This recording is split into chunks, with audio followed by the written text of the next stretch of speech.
Thank you all. Raise your hands if you ever used any AI tools before. Did any experimentations? Okay, cool. We got a good group of people here. Sweet. Hey guys. I feel like I'll start off with Walter. Hi. Hey buddy. Hey.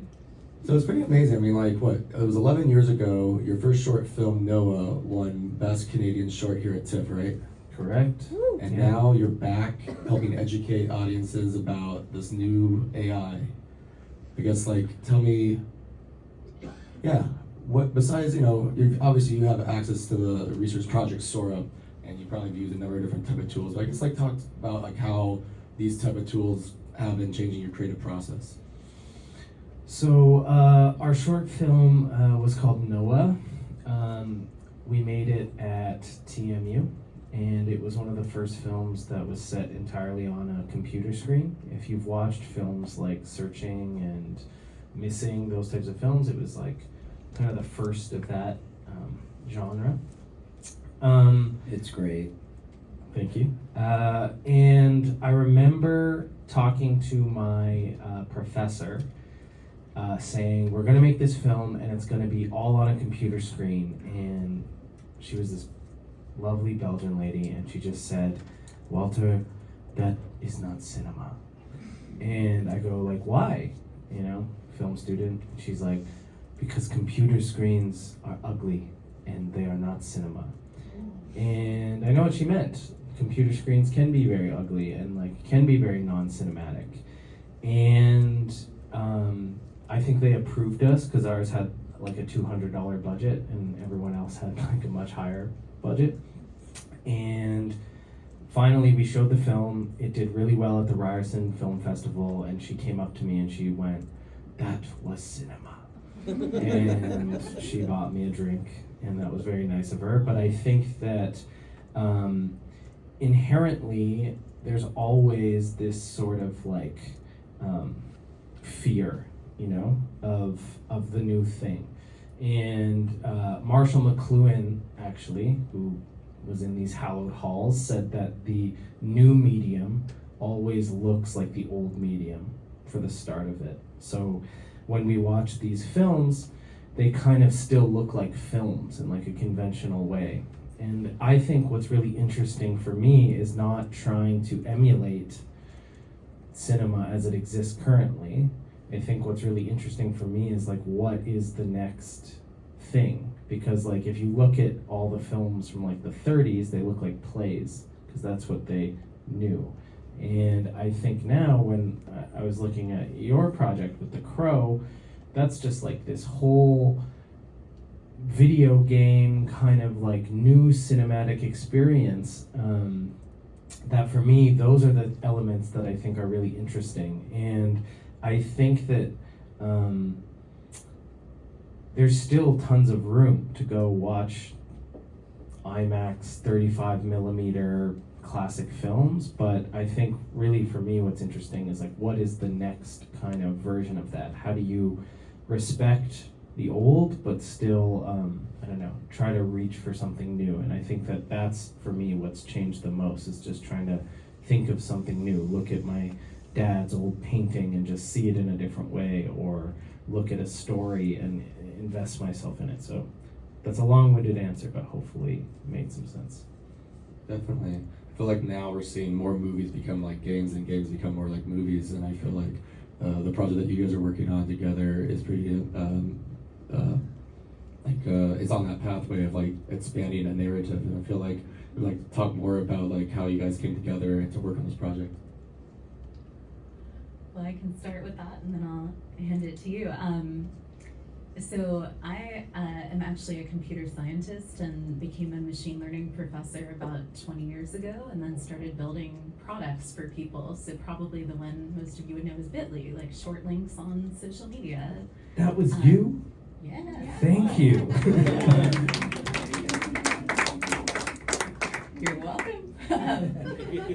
But always in that space where there's some data, there's some mathematics that lets us imagine a new kind of experience, right? So that was 2008, like right at the beginning of social media really becoming a very mainstream experience. I think we're in the same place now with this generative AI becoming a mainstream experience. And so I started this company about 4.5 years ago. This was well pre-GPT at all. Out of some earlier work in more on the sort of like enterprise tech side of the world, but where it was very clear that the tech made language and visuals computable in a way that just had not been possible before. There's this incredible unexplored space for storytelling, for thinking about how people might use it. And when we started this, we didn't know what it was gonna end up being. And then, about, what was it, like maybe 6 months ago, I was introduced to Sam, who had this incredible vision for ways in which people could, and here I may be speaking for you so you can correct me if I don't get it right, but people could come into the worlds that he was already creating. And it led to this collaboration around the crow. Yeah. First, thank you, Todd, for getting this all together and for everyone coming in. Hillary and her partner in the company, Matt, who's sitting right there, very handsome, bespectacled fellow, were introduced to me through a collaborator with them, Devin Dolan. I recently started running the company. My father, Edward R. Pressman, created over 50 years ago. He started making films with such directors as Terrence Malick and Oliver Stone, Brian De Palma, Catherine Bigelow.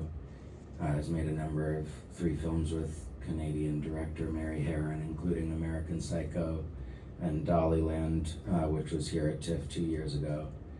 So we're very much a legacy film company that has always stood behind innovation and first and foremost the filmmaker, which I think to some people is anachronistic with AI, and to me, I've very sort of organically and without any design fallen into amazing relationships with people in this technology space.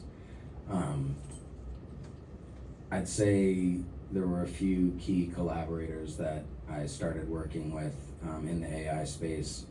While my father was sick, my friend Matt Tierney, his uncle was very sick, and we started talking about memory and how AI, this is about 3 years ago, generative AI was very transitive. There was something, to have consistency was incredibly challenging. And so we thought that's somewhat like dreams and memories, so let's lean into that elusive quality. And we made an animated short film called In Search of Time, using diffusion models, which was the first animated film to play at a major festival in Tribeca the summer before last.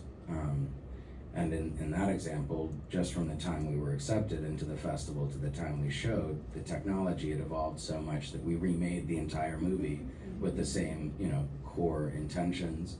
And as one does when you're in an emerging field, you find allies and you find other people exploring together, and you share ideas and you learn together.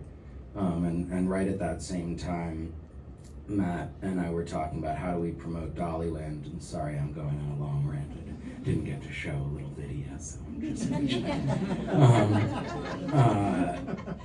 we had this opportunity at the St. Regis Hotel. The film was in the Toronto Film Festival. We were the closing night gala. Thank you to the TIFF programmers. Incredible honor, but also terrible for, selling your movie because no one's here in the last day of the festival. So we thought, how do we do something cool that is Dalinian, right? Dali was the great spectacle. Dali was all about, as much as he was an artist, he was also one of the first artists to be a promoter of his own brand. And we had, Dali lived and worked in the St. Regis Hotel in New York City. That was a central part of our film. We had access and a relationship with the St. Regis here in Toronto, and they gave us the lobby. And Walter and Sydney, his partner in Shy Kids, built this location-based experience where you gave a prompt and it spat out a Dalinian, it was wrapped in an award-winning oil painting by Dali, painted by Salvador Dali, an award-winning oil painting. And everyone was just, shocked at this time. This was 2 years ago, before GPT was really public. Sorry for going on and on. It was amazing watching Walter then form this relationship with OpenAI. We'd made a short film, Jeff, which was about a drone after the fall of humanity, an Amazon drone trying to deliver packages and having an existential crisis. Walter really honored his NDA with Sora and OpenAI, and suddenly he was releasing Airhead with his friends, and we said, oh, how amazing, we're working on this film called Autobiography, which is the story of the internet as told from the perspective of the internet. All this to say,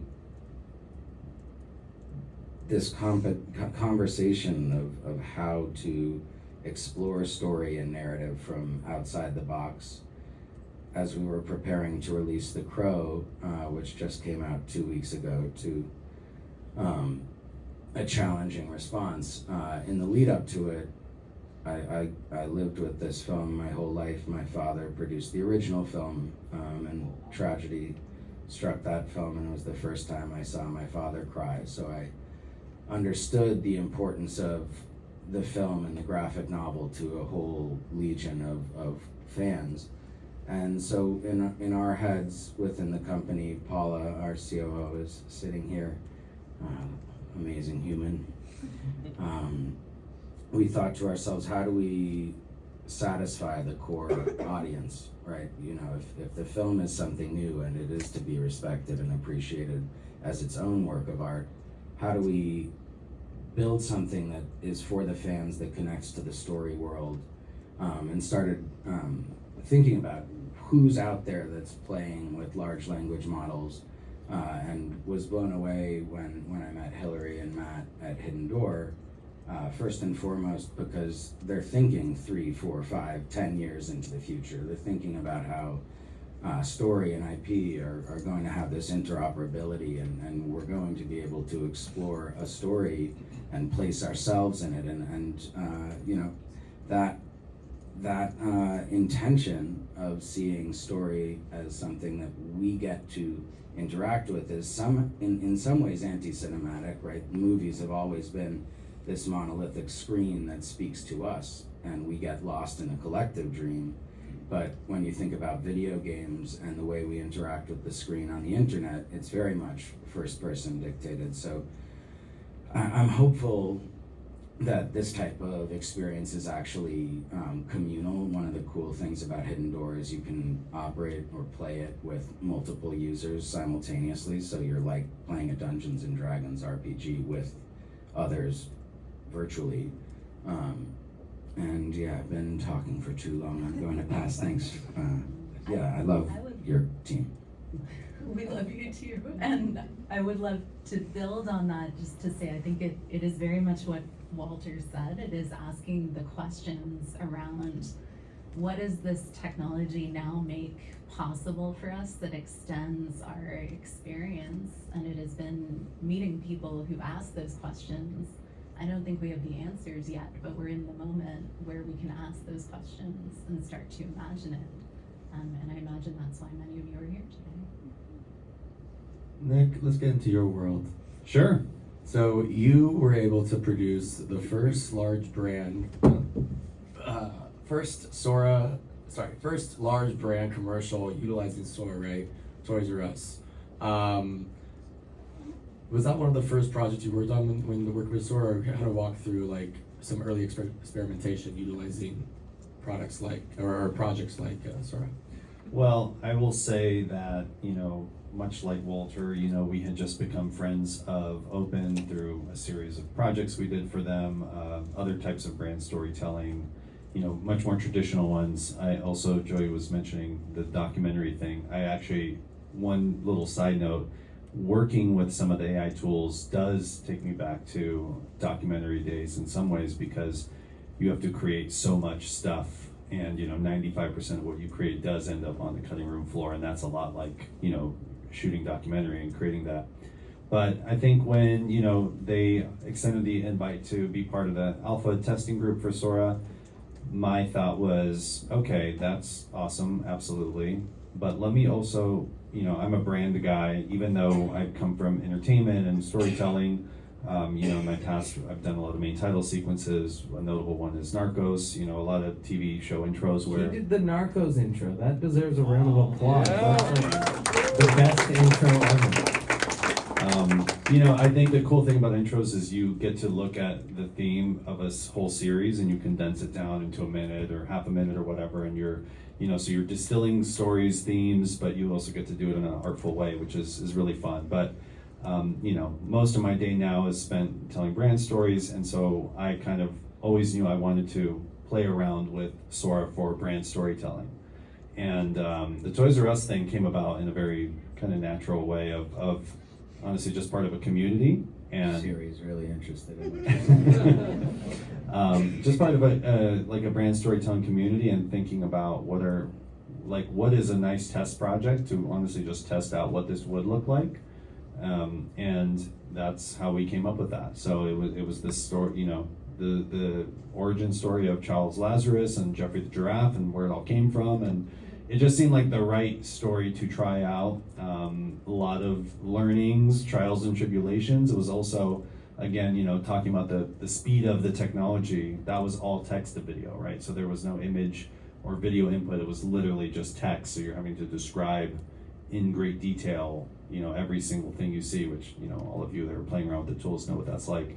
And yeah, honestly, excited to continue telling other brand stories with a litany of AI tools. And also for me, I think I've taken this very trite just path of, creative, like to do cool shit, become a partner at an agency, and then you're doing brand stuff, and it's all great, but at a certain point you do become like a little bit more of a kind of business person, let's just say. And so what's exciting to me about the tools is they are letting me actually get back on the box and do things again, which I honestly have done less of over the years. So that's really fun, because all these stupid ideas I have, I'm resurrecting all of them, and that's really fun. This is kind of addressed to almost anyone here that's been using these tools. Can you walk me through a project, or how have you guys used AI at all, like ChatGPT or any of these tools for helping with writing? If so, how are you using it for brainstorming ideas? It's funny, it's after Airhead came out, we did the water bottle tour of LA, where everyone wants to talk to you, you're the guy and they want to talk to you. And this one person, they were very similar to my teacher, they were I will never use AI ever. I was an interesting meeting to pick with me, okay. But then I was well, so you shoot films and you shoot them traditionally and you shoot them on film, and that's cool, and you develop the film and all of that. I have a question for you. How did you get to set? And they were oh yeah, I use Google Maps.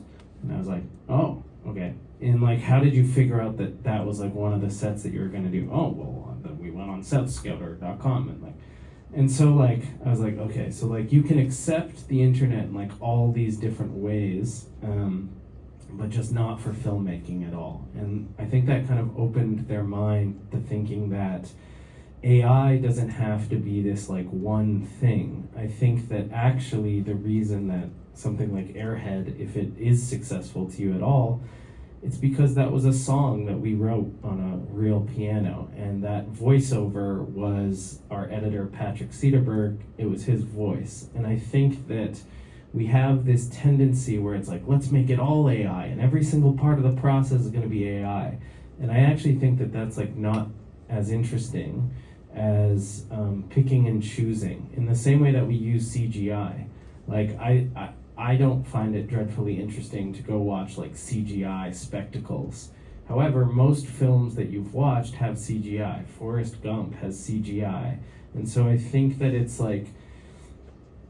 less about this like you must follow these steps to make an AI film, but rather, yes, like how do you use ChatGPT to find a great restaurant around where you're gonna shoot your film or whatever. And I think that it's a really great whiteboard as opposed to like the final product, and like just to think of it in that way and dip your toes in. You don't necessarily need to have like it all come from robots. And I actually think that that stuff doesn't translate as well as when you pick and choose when you use it, in my personal opinion.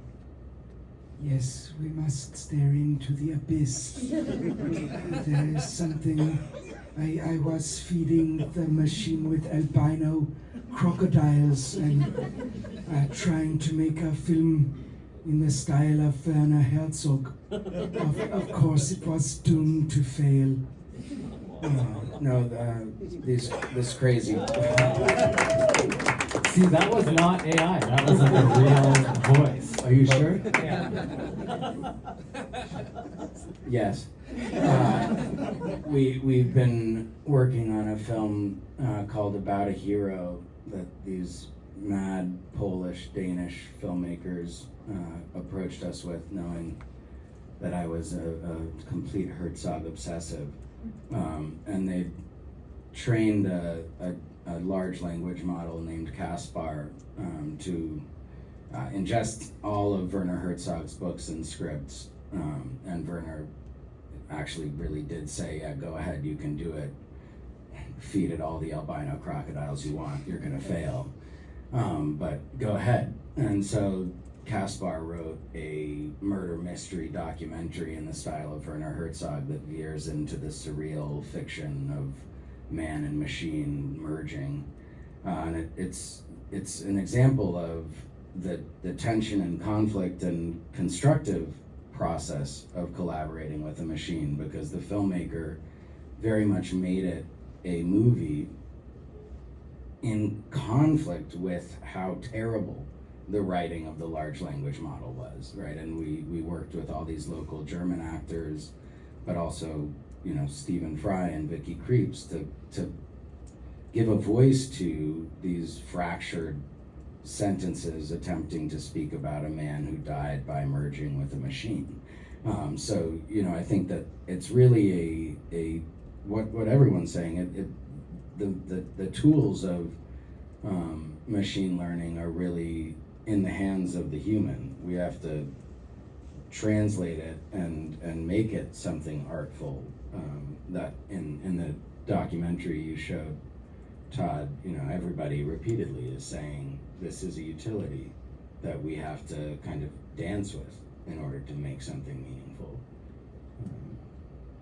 At the risk of perhaps being a little bit professorial, I think it would be helpful to think about like what actually is a language model, in the sense that it like sucks up all of the language on the internet and all the books and everything, including Reddit and like the armpit of the internet, like the worst stuff. Why is everybody naked? Yeah, it's that, right?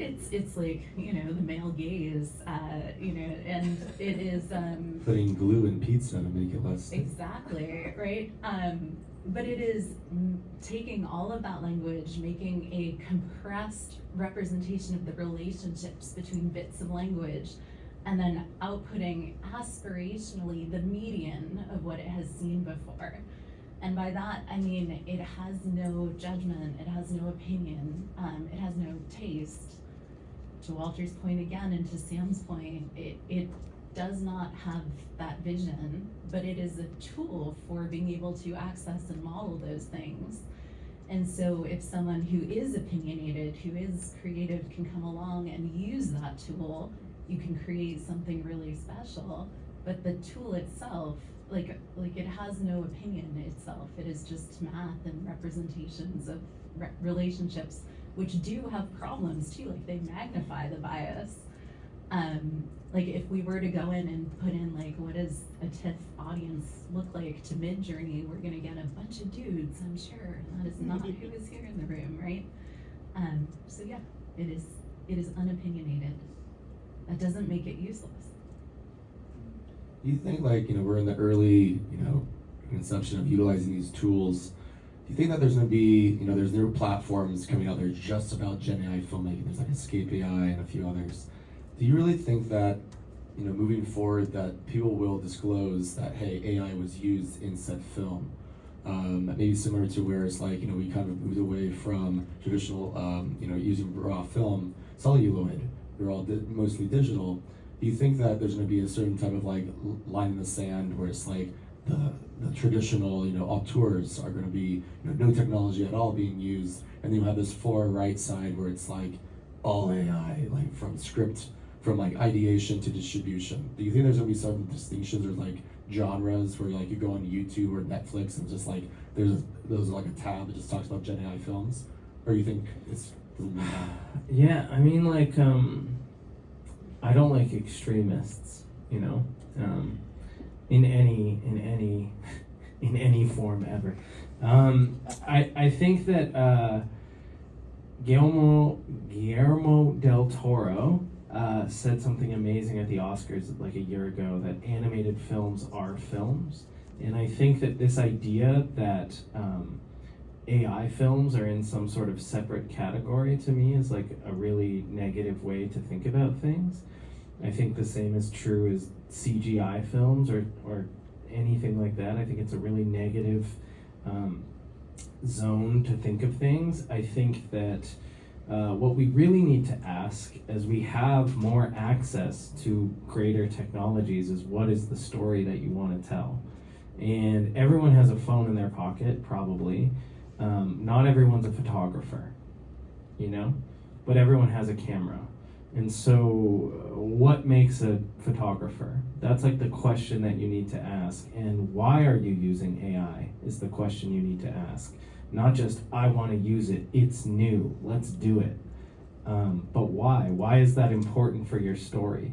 Because I think that if all you're talking about is gear, which is like essentially what this is, as like film people, like I always get a little bit weirded out by people who are just obsessed with lenses, just obsessed with certain cameras, just obsessed with like bodies. It's like, okay, but why? Why are you using that lens? Why do you want to do that? And I think that that's the first question you should ask, and then talk about whether you want to use AI or not and how you would like to use it. But I think that there is just this gold rush right now to be like, it's the new thing, we must do the new thing. But I think that's going to run out pretty quickly. I think that that is like not there. And I think what's really interesting is who's going to be there at the end of that, and what are they going to be doing. And for me, the most interesting thing is what happens when like a little guy from rural Bangladesh can make Avatar, because I think filmmaking is a very elite group of people that get to make films. And I'm excited when we're not just going to the cinemas to watch this orgy of technology, but rather a kid from Bangladesh can make Avatar, and what does his avatar look like? And that's what's like really interesting to me, is when we're not just going to watch a movie because of the advancement of the technology, but the story at the core of it. So that for me is like where I start. I also think it's going to come probably from the bottom up, and from new undiscovered talent getting to tell their stories. And in that sense, it is empowering people to be able to tell stories they wouldn't otherwise be able to. And, it's going to matter what the story is and what the message and the vision is, more so than, I agree, like the medium of, hey, it's an AI thing. Just to add on, but also to debate, I think there will be like a mutant audience and a mutant creator group that comes out of this and says, no, we embrace it, right? I think there will be, obviously it'll all blend, but there will be an audience that says like, nah, I don't want that. And that's okay. Totally. There'll also be the organic, like the totally organic. Do you have any like manifestos or like an ethic? Todd, you're so deep in this. Are there like existing manifestos or like mode of ethics of how you see the industry moving forward? I haven't personally written one yet. I feel like Edward Saatchi. You can get has one. ChatGPT to do it. It'll take like 10 minutes. Done. I haven't done my own stuff, but I feel like Questions? Yeah. Oh wait. No, just relevant to that. In the documentary space, the Archival Producers Association, who are like researchers who work with archive, are about to release this month a set of guidelines for documentary producers working using generative AI. That's great. Later tonight, when you go to the reception, there's a guy, Fred, who will be doing this interactive session with Hedra, and he's actually teaching a class about utilizing AI and unscripted, so really good to know about that. You first, sir. You have a question? I was curious if you heard about Late Night with the Devil. It was a horror movie that came out recently-ish, and it had great reviews, great reception, and then some controversy, quote unquote, came out that the filmmakers used AI for like 5% of the movie for just the title cards, and then the movie got review bombed for simply using it for such a simple task. I think that speaks on the audience reaction and the hesitancy. I just wanted to hear your thoughts on that. So the letterbox for Airhead, I think it got removed because it was so negative. The reviews, it was like, let's go check it out on Letterboxd, and it was like 0.5 star, 0 star, kill yourself. And then there was my 5-star review. I made this. It's pretty good. Yeah, I liked it. The thing is that like I actually like understand that, and I think that we as consumers have the ability to vote with our wallet, and I actually respect that. And if people want to do that and have that, then they can. What I would say is that if you look at the history of art, you know, when the camera came out, they said painters are dead. This is it. There's never going to be any more paintings ever. What actually happened was abstract expressionism came to be. And because you didn't need to paint figuratively anymore, you could paint something new. So I think like we've all experienced it probably, like the first people through the wall get a little bit bloody, but I think that I think things like that will start to level out. And I remember, like, I don't know if anyone remembers in like the 2000s when people were talking about CG. It was like, I'll never see anything with CG. I'm never going to watch a guy act towards a tennis ball. And now, like, the #1 people who hate AI are all the CG artists. And it's like, well, I don't think you get the irony, you know? Yeah, I definitely got several death threats, and from the Toys R Us thing. But I do want to just, being a titles guy, which, you know, it's like, come on, it's like Toys R Us, kill yourself, die! Being a titles guy, having done a lot of titles, I mean, anyone that's used Photoshop in the last 20 years and has done the clone stamp tool has been using some form of AI. So, like, where do you draw the line? Like, if it's in Photoshop, is it okay? But then once it's not, you know, like, so, yeah.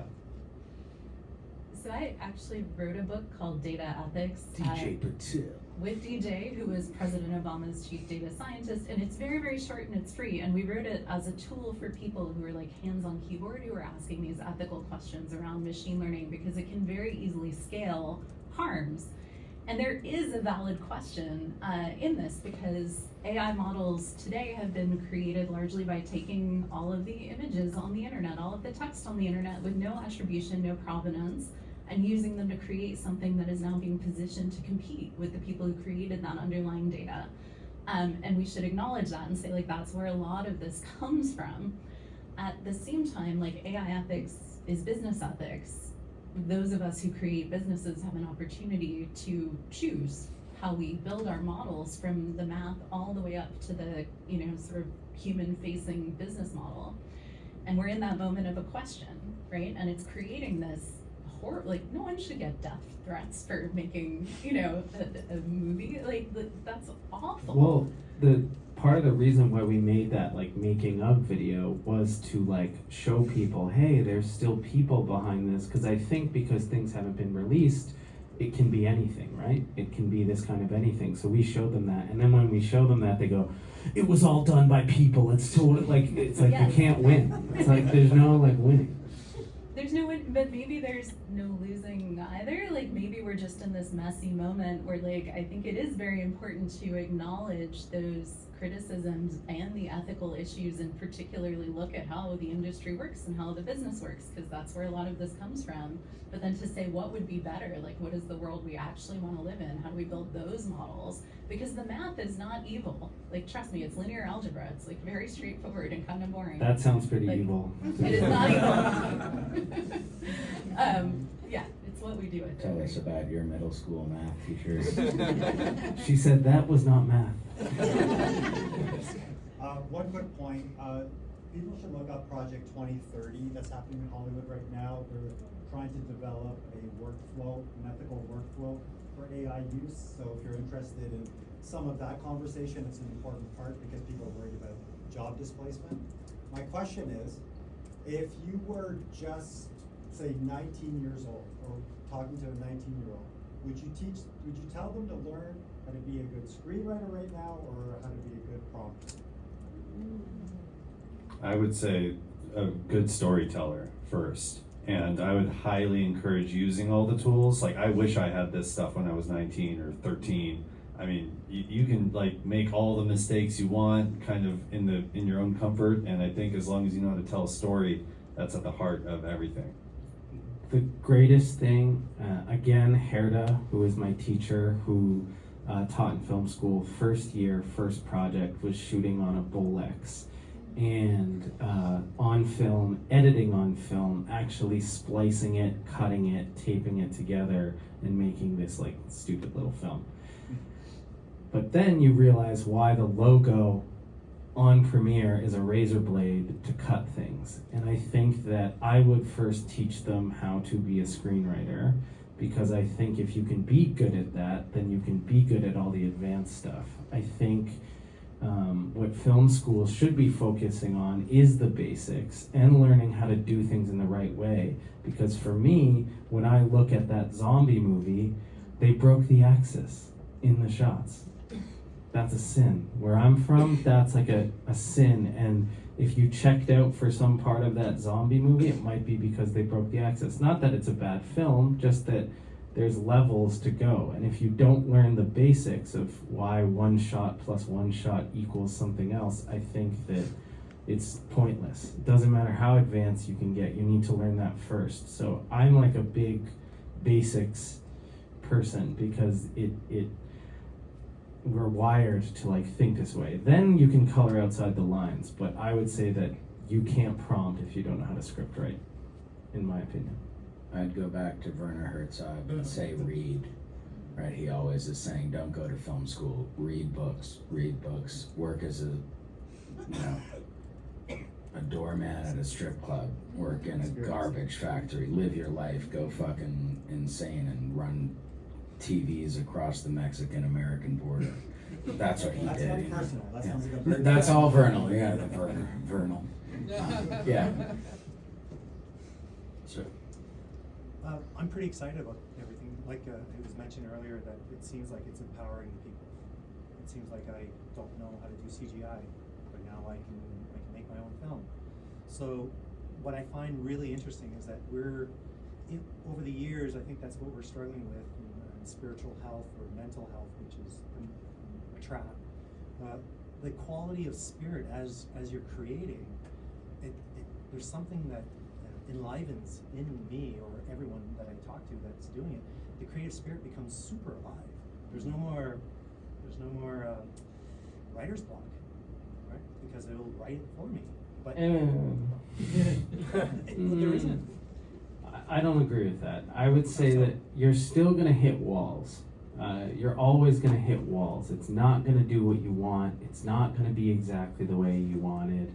It's not going to be in time. Like, I think that all those people that we saw were going through various forms of writer's block as they were doing it. They were jumping over the wall. The wall wasn't stopping them. Yeah, because the writer's journey is often seen as so solitary, and so you're banging your head against the wall because you're alone. And oftentimes having a collaborator is all right, I pass it to you, now suddenly I'm not stuck. And I think what you're That's what speaking to is GPT Yeah. being Exactly that. that. So I find that very, very inspiring, because maybe over the years, because it was so hard, and filmmaking is evolving, cameras were so big, so expensive back in the day, and look at now, we've got phones. So we are maybe at a new evolution in terms of what it means to be human and to be creators, because aren't we made in that image? I'm so with you. Yeah, I think that and- the education, the aspect of education that AI will hopefully unlock is that like every kid is an artist. Yes, And yet we're taught that we're not good. yeah, And maybe this will help us all like live that life. That create the life that we want on Earth. That would be beautiful. Well, And I think that's where we're at. Well, Let's be what's- friends with the machine, because what- the machine is with us. what's really Maybe interesting. we are a machine too. We are. Don't get philosophical. What's really interesting about that, just to jump onto that point, I think that something that AI does better than anything else is like offer room for collaboration. And so Sydney, who's our producer, like when we're in the writer's room, I'm the director and I go, no, we're not doing that idea. Like, I'm the director, you know? But then she's just like, do. But this is what it looks like. And then everyone goes, oh, that's cool.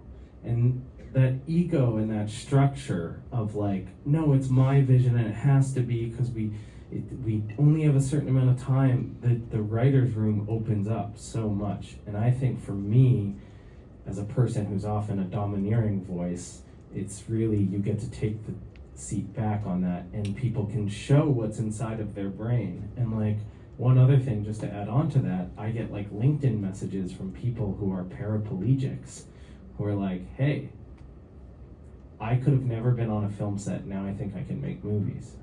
Which is that's where you're gonna find originality. We talk a lot about diversity and like originality, but I think we do a poor job of actually going out and trying to find it. And I think that these types of things open the door up and allow some really new and fresh takes inside.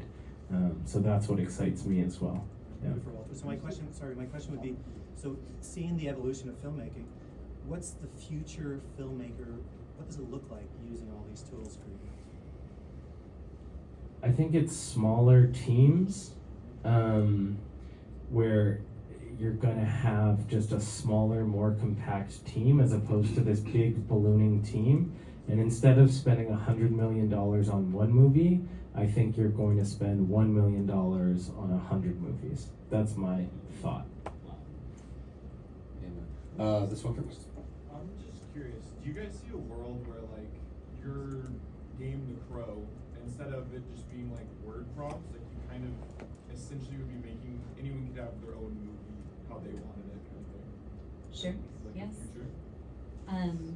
Yeah, and to build on this thought, what the future looks like, I mean, one thing this technology is really quite brilliant for is taking, as you said, some words and showing you a picture of what it is. It is taking information and translating it. And so I think there is something really interesting in the transmedia future where something may start as a film, but it doesn't end there. And the way we experience it will indeed become story, become, right now our game is text and cards of art, but there's no reason it couldn't be a playable world. There's no reason it couldn't be a clip.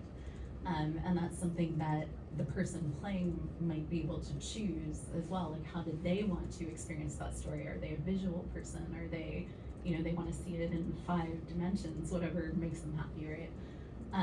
And that's the thing I think that becomes possible, but we haven't figured out what it might be yet. You should find Hillary after this, because talking to Hillary about that is just like my mind expands every minute.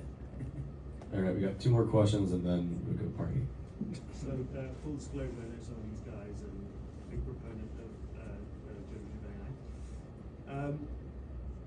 I feel like in as much as it could maybe be reduced to one thing, the heart of cinema is the human face. I think that all of the sort of generative AI tools videos that we've seen so far attempted in some way or other to work around the fact that what we don't have yet is consistency.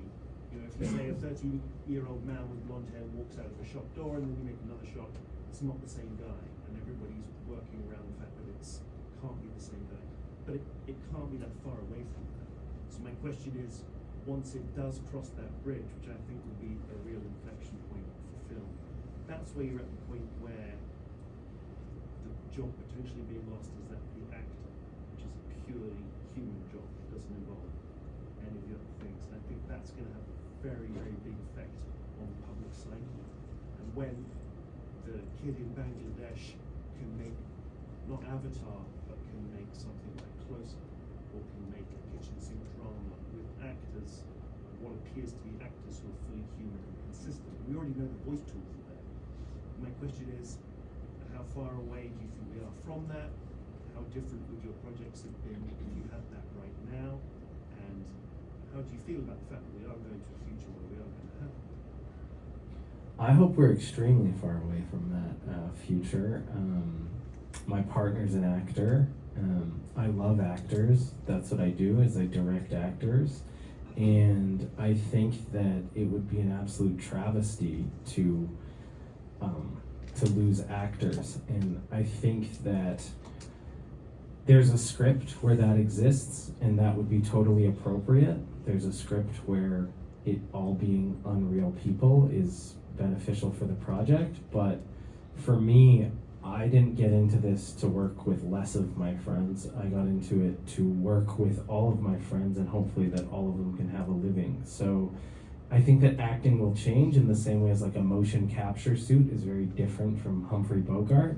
But I hate that reality. I think that that's like a horrible reality, and I think that we're going to want actors even more because what they provide is something intangible. And I think that if we're just using actors as like a faceplate, I think you're completely missing the benefit of an actor. I will say though that I played with Matt and Trey's, does anyone know, Deep Voodoo? And it was so clear that the actor's facial experience was there, right? So this cloning, I think the actor, the machine is a lot further away from understanding the minutia and gesticulations of like a little quiver of the eye, but an actor through the technology can still come through. One of the sponsors of our event, the guy who was sitting in the seat in front of you and is not there, he might be Hedra. Their whole thing is trying to build that, so you should talk to him and put a knife in his machine. Not in him. He has no flaw. There's no stopping it though. I mean, you might not want to live in a world where that happens, but we're going to reach that point. No, and I understand that. It's just, again, it's like, what's the story that requires that? And I think that like what he was talking about of Late Night with the Devil is going to be like 10 times that. So you better have a damn good story and a damn good reason for not using those people. Yeah. And that's the interesting question. I think the future is going to be what you were saying, which is this is a tool that gets embedded into the workflow. We're still going to have actors and people come do things. Also, people like actors. Like, people want to know what they're doing. They want to know where they're going. No, they want to know like who they're dating. They're at the basketball game. You know, what team do they like? So I think it's like this relatable human experience that if we're just making these perfect looking clones that have no personality otherwise, I don't know. I don't see it. Why is no one mourning the death of the extra?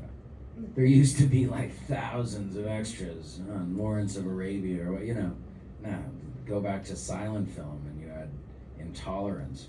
And to your point, though, thousands and thousands of extras. to the point, when you watch a Christopher Nolan film where he does have 10,000 extras, you go, oh my God, I feel it.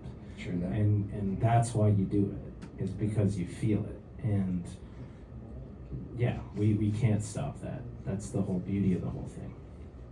I think that's a great way to end our conversation today. Let's give a round of applause for our amazing panelists. We've got a reception in the lobby for the next hour and a half. You can play with Hedra, the founders there, Michael. And then guys, if you guys want to follow us more, please scan the QR code on our sign. We'll be able to send you more information about AI in a lot. We have a big competition that we're starting with AWS and David Slade, where it's going to be a first of its kind film competition we're announcing tomorrow, but you're hearing it here first. where we're going to be having a call out for filmmakers who want to have utilize a treatment